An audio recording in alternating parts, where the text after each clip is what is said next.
The reviewer clenched his fist as he prepared to tell the world of a tale of two actors that are way above the material that they are in. What's going on, guys? I am Kevin Muller of Cinephellas, and I am here to review a new movie from 2024. Because I know I had seven with Kevin, but I am now officially in 2024. And what's the big one that I'm going to review today?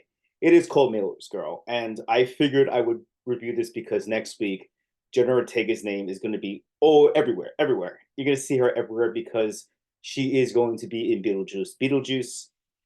And I figured I'd take a look at this movie that came out back in January. You're gonna ruin his life.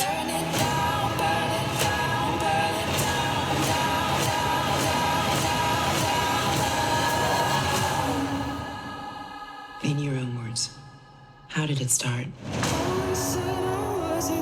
What did I think of this one? Uh, Not good. I know Ortega probably wanted to try something new.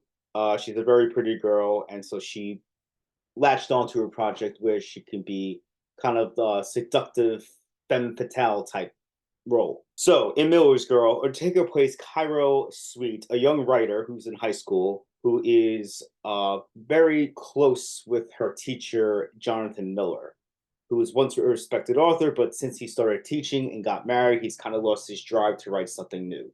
The two form a bond because she wants to go to Yale and she has to write a college entry level essay saying what is the greatest achievement of your life, and she really can't think of anything. Eggs on by her teenage friend, she says you should have an affair with the English teacher. He seems to take a liking to you, and he does. He does take a liking to her at first because she is a very good writer. She is very into many of the books that he recommends, and she also has read his book and admires him as a writer too. Listen, I don't really have to speak anymore, and you know where this is going. You know where the plot's going. Sometimes this kind of thing could be done very well, but most of the time it comes up as cheesy and this like bad fan fiction. If you kind of get my drift, that's where this movie falls. It is not thrilling. It's not sexy. It's just very awkward. It's a very, very awkward movie. The acting matches the script's clumsiness. It kind of comes off all unintentionally funny. If you look at who produced this movie, it is Evan Goldberg and Seth Rogen. Yes, that Evan Goldberg and Seth Rogen. You're kind of asking yourself, why would they produce this? Out of every script in Hollywood, why would they take a very cheesy, romantic, exotic thriller type thing? And I'm thinking maybe they just read this and thought it was hilarious. And like, yeah, this is hilarious. This is terrible, but it's funny as hell. Let's put this on screen. If that was their intention, they succeeded. And I would have given this movie like a 4-star rating. But I don't think that's what they wanted to do. I don't think that's what Ortega came out to do. I don't think that's what Freeman came out to do. They came out and unfortunately, they failed. Ortega's okay. She's fine. This isn't going to kill her career. When the character of Cairo needs to snark and she needs to be threatening towards Freeman when she starts to blackmail him and basically say, "Hey, I'm gonna let everyone know what's really going on between us." That's when she shines because she's very good at that, as you see in Wednesday and Beetlejuice Trail. She's kind of like that too. Freeman's fine. He's kind of a dud in this role.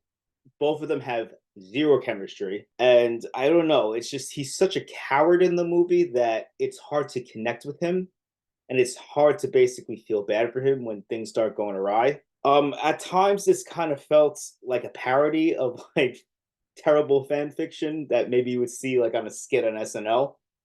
I really can't say anything much about the movie besides, it kind of looked nice and, they were okay. They weren't awful. They were doing the best they could with the really terrible script with really bad dialogue, and the setups and the payoffs were not earned in this movie. And, it's just kind of a stinker. It's a bad stinker. Look, Jenna Ortega is obviously talented. Martin Freeman is obviously talented. So we could look at this as a blotch in their resumes. They're gonna fall. They'll come back. Ortega's gonna probably forget about this movie next Monday when she sees how much money Beetlejuice has grossed, and she has Wednesday too. And she has a long career ahead of her, but this is a blotch in her resume. Freeman, obviously Freeman. I love Freeman. He's a great actor. He's funny. has done a lot of work. So, it will be forgotten. They'll forget about it. But that said, this is just like a melodramatic mess that thinks it's way sexier and way smarter than it actually is. And I'm going to give this one and a half out of five Jenna Ortega hairpieces. Maybe you disagree with me. Let me know below. Come to the site, visit us. We're always updating, doing reviews on latest in TV, film, and video games. Next week, I'm going to be back with a review for The Crow and also my top 10 lists of the most anticipated films. My personal choices will be up very soon, too. And as we say in the site, I am Kevin Muller, and cheers.